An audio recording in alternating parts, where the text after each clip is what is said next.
Hello, my name is Rivas Mayoki and I can't take myself seriously with the ears on, but I probably don't want to take myself seriously. I think that's the main problem with me.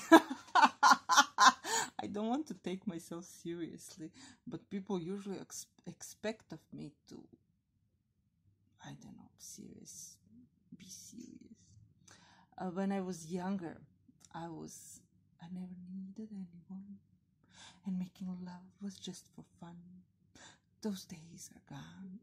Sorry, words trigger me to sing spontaneously. So when I was younger, I wore bright fluorescent tights and bright fuchsia, not fluorescent fuchsia tights with a matching fluorescent fuchsia hoodie. And that was the look I was going for. And I would have white Converse type of shoes with green and pink shoelaces. That was like how I went to school, and it was normal. Like, what are you talking about? What's strange about me? I really don't know what's strange about me. So I went to school dressed like a neon sign, and I read the romance novels like their lunch. I was like eating the 800 pages by the weekend. It was the best thing ever. And I was a good student. I got a good grades, and professors thought I was a smart kid. And when I didn't go to high school gymnasium in Croatia, the one after which you go to university because we don't have college. You would probably say that college in your parts of the world. So when I didn't go there, they were like, what happened? And I went to high school for secretaries, and I learned how to type. And of course, I had my secret agenda to be a world-renowned writer one day, which I didn't share. And I went there to learn how to type really fast, and I really learned how to type really fast. And after that, with my grades from the secretary school, I went to university to study philosophy.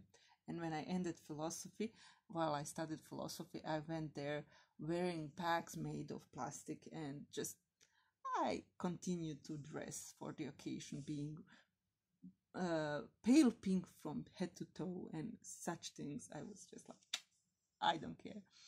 So when I finished philosophy, professor was like, oh, you will be a philosopher. And I was like, hopefully not. I'm not serious enough for that job, even though I'm butting in these days because I don't know, the necessity to think just stayed with me. And I went on writing my romances and putting them in the drawer and publishing short stories.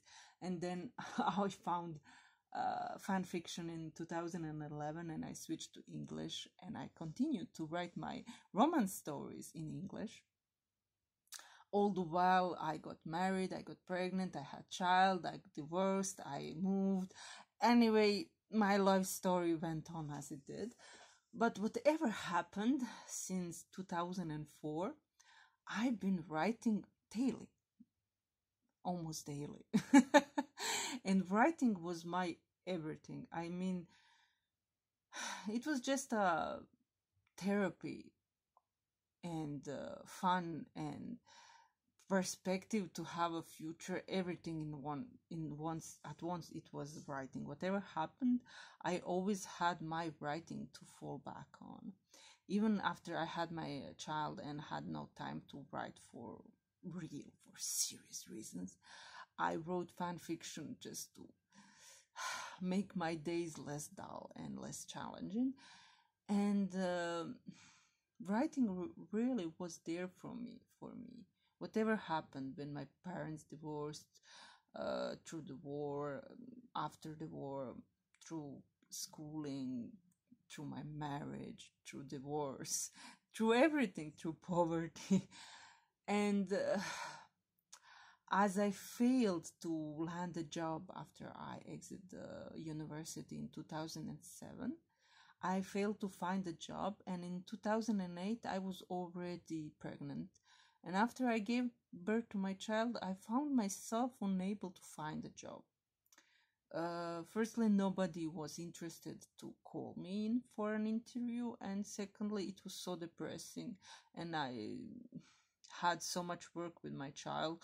I barely had time to sleep. It was like, how do you fit in a job? If I found a job before I had a child, and I was already well versed in it, and just return to it, it would be possible.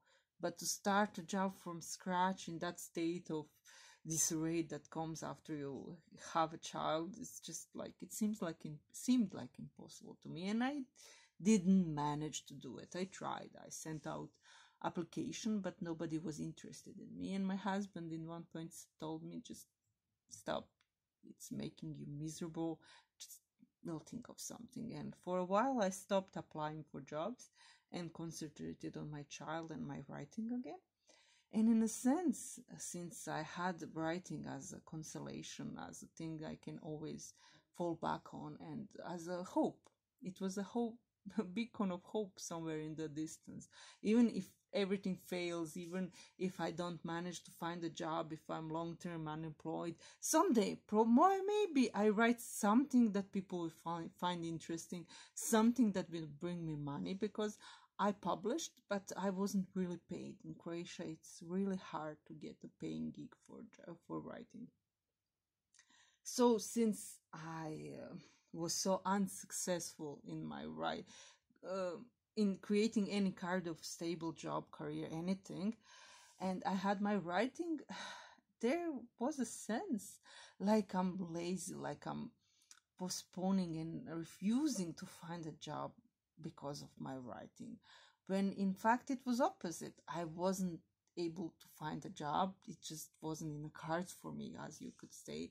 And I had my writing to do. It was better for me to write and to stay sane than to just give up on everything and be miserable because I didn't manage to land a job and ended up being a housewife, the last thing I wanted in life. But just life happened that way. Sometimes you can't predict those things. For things to be different, all that had needed to happen is for me to land a job in 2007 when I graduated, but that didn't happen.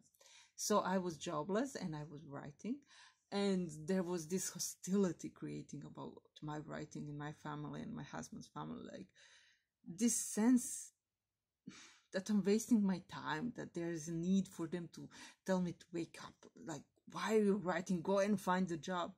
But it wasn't like I was writing and didn't get the job because of my writing. Of course, I hoped that someday I will earn money with that writing. But the writing happened at night when I had an hour before I would go to sleep. It wasn't something I would do the whole day long and everything else suffered for it.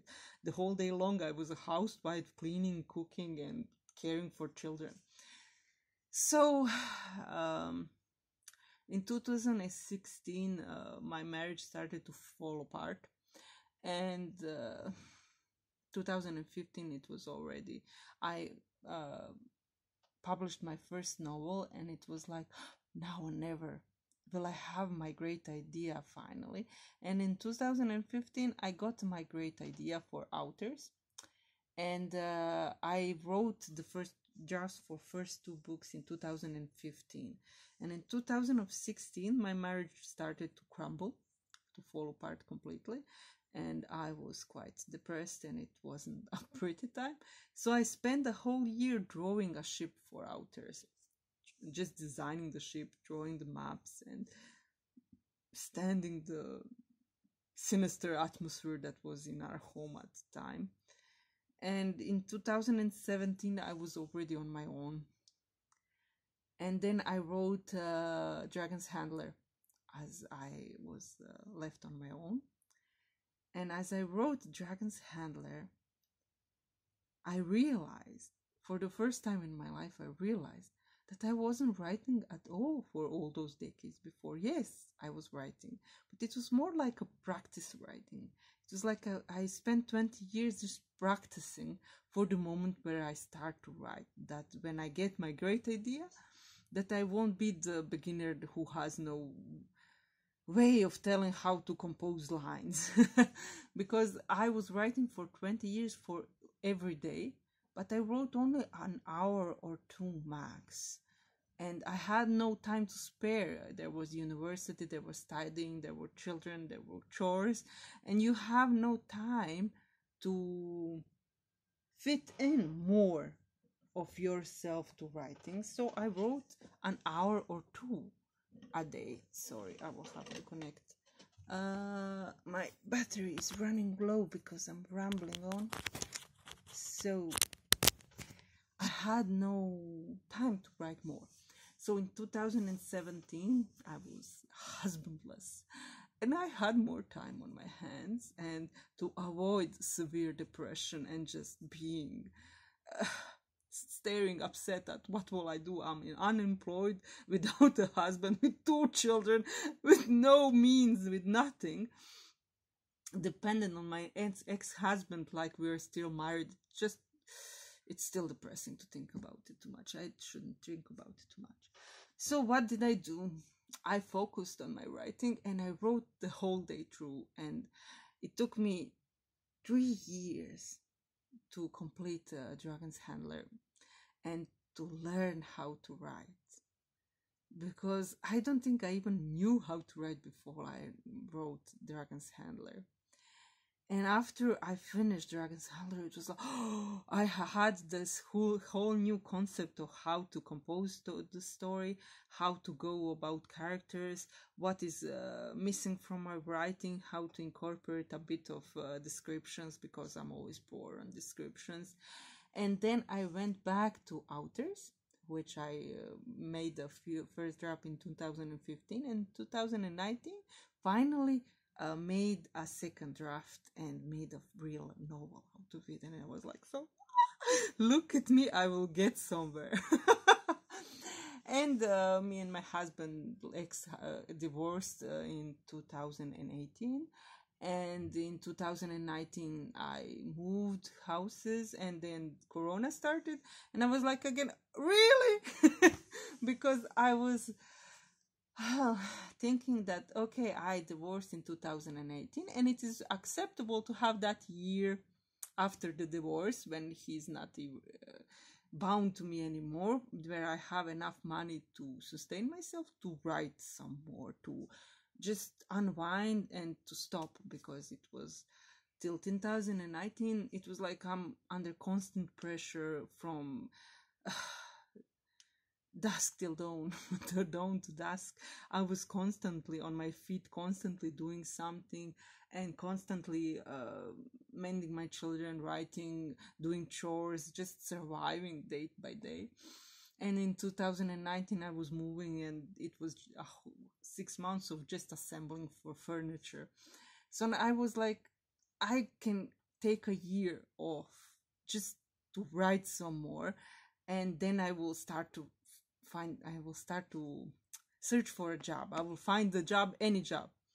So I wrote in that year 9 books. I don't know how many books I wrote. I was just writing from the moment I got up to the moment I lay down, just interrupted to make meals and do chores and take children to kindergartens and schools.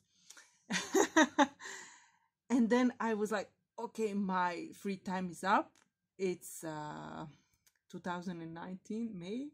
I will go now and start a job hunt. And I opened all my tabs, and it was Corona was starting. It was still far away, and then poof, lockdown. And I was like, really? I was just about to send out letters and find jobs, but lockdown started. My son wasn't in the kindergarten anymore. He was at home with me, and I had no one to no one to call to babysit to. And I was like, okay, I will write some more. So I set to write some more, waiting for Corona crisis to end, and here we are 2 years later, and Corona crisis is still ongoing, and I'm still writing. And Star Vestige is published, all three books. Outers is published, first book. Onlookers is published, first book. Dragon's Handler is now 2 books. I just made it a bit better. And the Darkest Pattern, the second book, is also out, and I made 9 notebooks that you can buy, special notebooks like this, Dreamscape Scrolls. Anyway, every notebook is called Scrolls. So anyway, my mobile phone just interrupted us, and I have to answer my sister and her messages. But it was lovely to talk to you. I will talk to you some more. Bye.